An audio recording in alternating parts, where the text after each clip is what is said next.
Over the last few months, I've received a lot of comments about my style.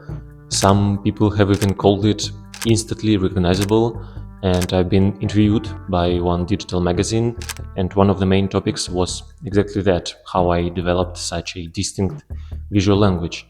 And I understand why people say that, and to some extent I agree, but every time someone tells me they want to find their own style or visual language, I feel a little uncomfortable.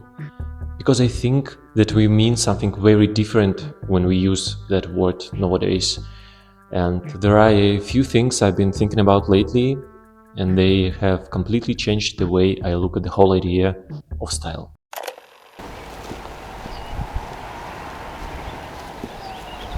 The first thing is this. I think people constantly confuse style with repetition. If someone makes 10 photographs using the same lens, the same way of lighting face, the same colors, the same models, people start saying, oh, that's his style. But is it really, or it is just a habit of doing things that you are already comfortable with?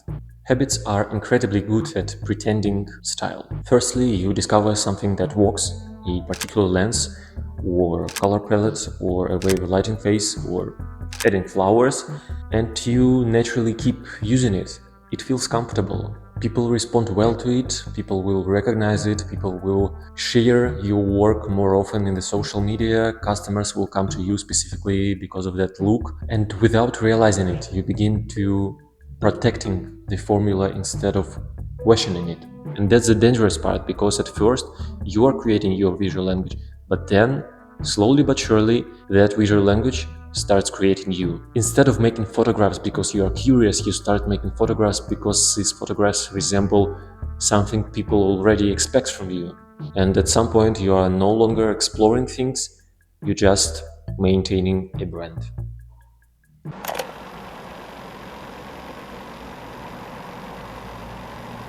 That brings me to a second thought. I honestly think that recognizability is one of the most overrated goals in photography. People laugh when they hear, oh, I knew it was your photo even before I saw your name, and it may sound like the highest compliment imaginable, and maybe it is, because once you are known for a certain aesthetic, every new idea has to compete with everyone's expectations.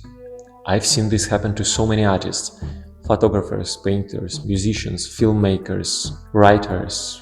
At some point, they just stop evolving and start reproducing the version of themselves that once became successful. They slowly become their own logo. And the more successful this logo becomes, the harder it is to abandon it. Because leaving your style will feel like abandoning your audience that once made you successful.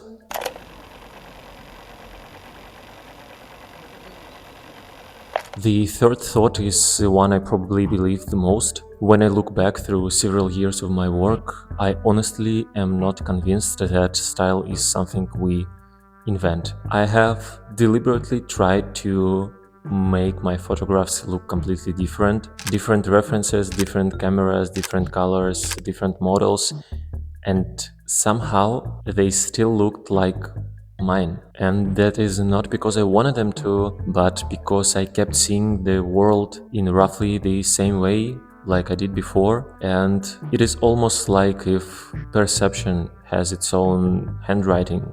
And that is what style, in my opinion, really is. Not the editing, not the camera props, not the models, but the invisible way you are noticing things before anyone else. And that part is really hard to fake. And that's why I don't really know how to answer question how to find your own style or visual language, just because I think it is not something we find, but something we stop covering up. When we are starting something new, we are overwhelmed by other people's work, especially in nowadays internet, Pinterest, Instagram, Telegram, Twitter, serials, books, films, and of course the artists we admire. We borrow pieces from everyone, and that's absolutely normal. In fact, it is necessary. But eventually, if you keep doing your thing, your work, some things begin to survive all those influences, certain compositions, certain faces, certain colors, and of course, certain questions. Not because you are forcing them to, but because they are simply things you can't stop noticing. And maybe that's what style really is, not a decision, not a formula, but a certain pattern that keeps revealing itself no matter how hard you try to become someone else. And maybe my favorite thing about style is this. The moment you become convinced you finally figured it out, you are probably wrong. Give it 2 years. Look back, and you will realize that what once felt like your definitive style was simply one chapter of it, not the destination, just another version of yourself. And honestly, I hope that will be always true. Because if my work still looks exactly the same 10 years from now, it won't mean that I've perfected my style, it will probably mean that I've stopped growing. I'd rather have a body or work that keeps changing than a signature that never does. To me, that's a much more interesting way of making photographs.